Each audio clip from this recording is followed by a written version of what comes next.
Bills at Seahawks, AFC, NFC tilt in Seattle at Lumen Field. +3, the Seahawks are. They are underdogs at home. Charles, when you are watching this game, when you see the Bills have the ball against the Seahawks defense, what are you checking out? What are some of the things you're highlighting for this week? Will they get stopped? Pretty much. Dude, Ernest Jones isn't doing it for you? The Seahawks defense, man, not good.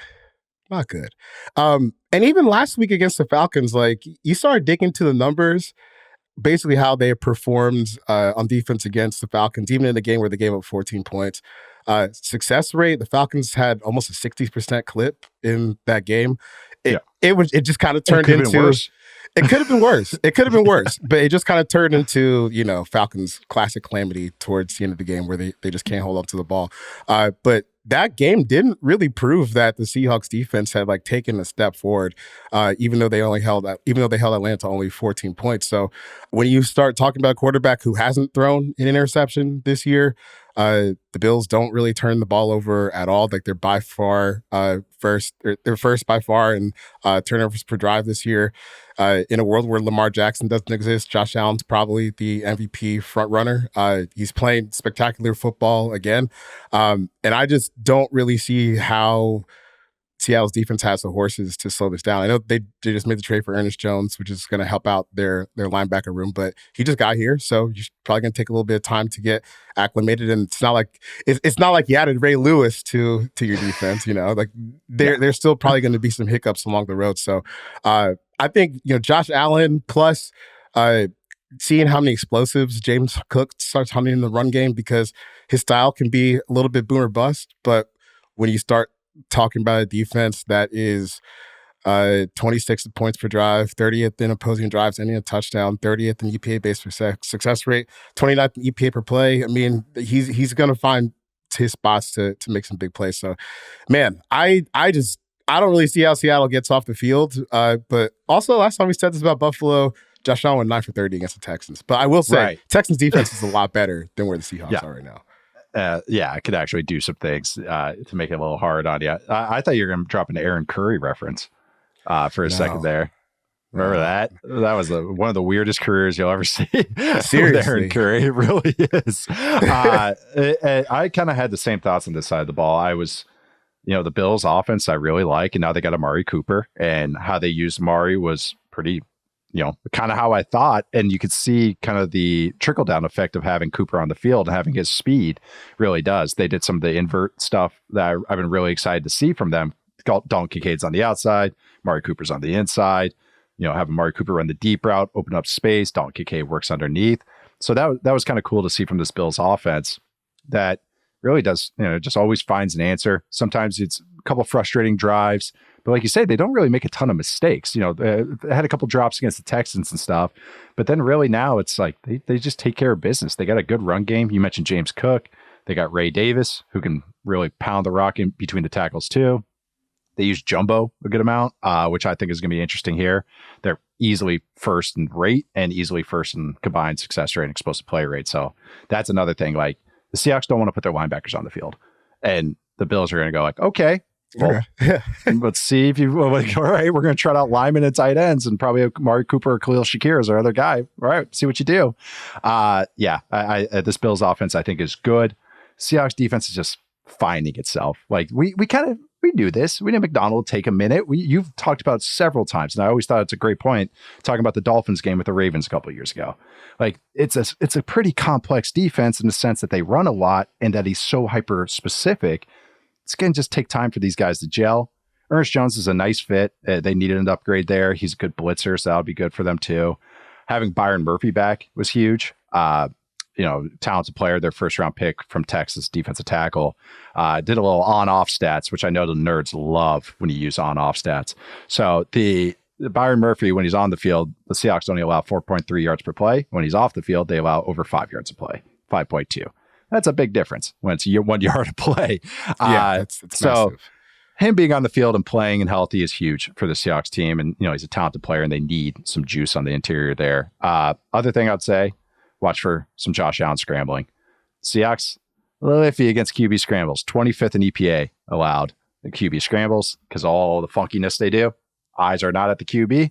We saw what Brock Purdy did to him a little bit, and Josh Allen is a totally different beast than Brock Purdy. So I think the Bills, this is they can get to a game plan that works when you're playing at Seattle, which is never easy. Don't get me wrong, but I think they have the nice natural answers in their offense, and I think they're adding to it too. The other side of the ball is pretty interesting, though. I will say that.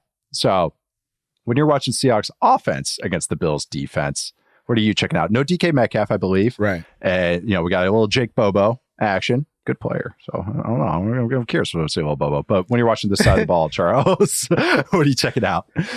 Man, it almost feels like a similar thing as like what Josh Allen's doing to a lesser degree, where it just feels like Geno Smith is just carrying a really big weight on this offense. And what I'm interested in this week is, DK Metcalf is out. So look, DK is he's not the perfect receiver, but that's a source of big plays down the field, right? That's someone that like you absolutely want to have in your offense at the end of the day. And you're probably going to feel it when he's out. And I think one thing that's interesting is Buffalo, they don't blitz really. Their pressure rate also is not great this year either, but they do have, to me at least, like if they're gonna have like Ed Oliver and Greg Rousseau for this game, like those are one-on-one individual matchups that absolutely favor the Bills, even if like their season long, numbers aren't great. So if you're in a spot where they're just gonna sit back and let their front four go after it, you don't really have that explosive that source of explosive plays downfield because DK Metcalf's out. Right. How are you going to work in this just congested ass middle of the field? And Geno's going to sit there. He's just going to drop back and take his licks and just try to chunk down the field. But this just seems like, right, with their current setup, like the no explosive plays downfield, or maybe not none, because I think, even Kenneth Walker can help with that. But it's going to be tougher to get explosive plays down the field. Paired with their offensive line struggles, like, man, this just seems like we're trying to get like 5 yards at a time. And I'm not really sure that the Seahawks offense is built to play that way. Seems like a tough matchup for them without DK this week. The Bills are the actual cover 2 boogeyman that everyone was worried about the first couple of weeks.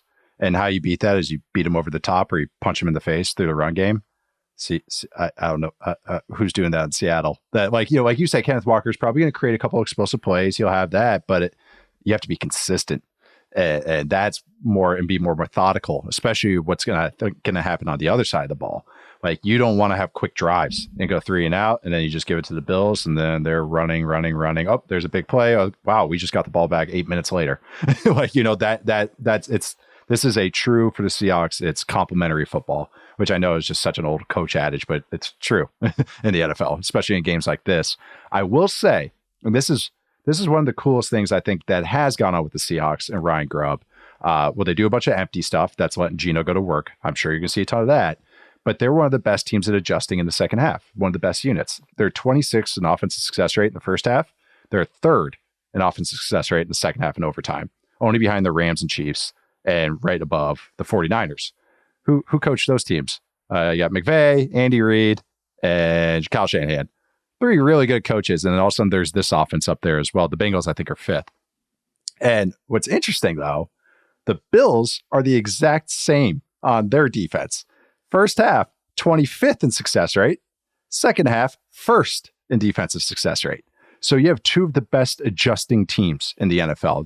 That's what the NFL is about, making those adjustments. I make fun of like Bobby Slowick and saying like, oh, once he gets off the first 15 plays, he's screwed. This is the opposite for both of these teams. Mm-hmm. These teams adjust really well. So really, I think the second half is going to be really interesting in this game and seeing kind of what they lean into if this game stays close. So that's just one. It's a good, a well-coached unit. Like I'm not like with Grubb, it's not as exciting as I was maybe going to hope, but also just like I can see the block, man. Yeah, you can't do anything if you can't block.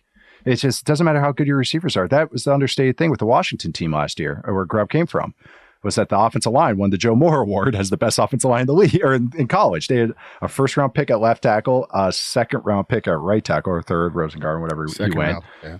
And a whole bunch of other good players. So like you can attack deep when you can block, and Geno does a lot to mitigate it, but he only could do so much. So